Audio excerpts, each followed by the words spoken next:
ask you a question. Have you ever faced temptation? Well, of course you have. I think we all have. And if you haven't, you will. So as believers, we should know some things about temptation. And first thing we should know is simply this: temptation does not come from God, it comes from Satan. And Satan has an agenda here. His intention, it is to destroy God's relationships. And this Sunday, we are going to see from Genesis chapter 3, verses 1 through 6, that Eve encounters Satan for the very first time, the enemy. And here we're going to learn that in this encounter, we will see that Satan is out to destroy our relationships with God and others. We've got to be prepared to identify temptation. We've got to be prepared to overcome temptation.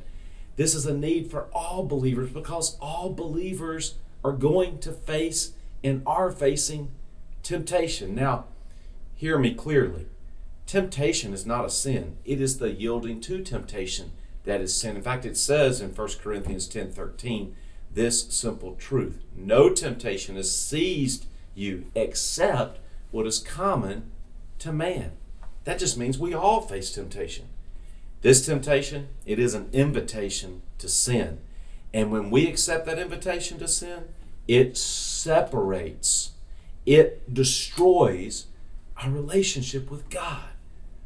I want to ask you, please pray for me as I prepare to deliver this message. And I bring this message on Sunday because we need to be prepared. We need to learn. We need to grow. We need to know how to engage temptation if we're going to live successfully in our relationship with God and our relationships with other people.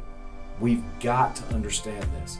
So be prepared. Come this Sunday, let God do something great in your life and walk away with the strength and the truth that only God can give you so that you can overcome temptation as well.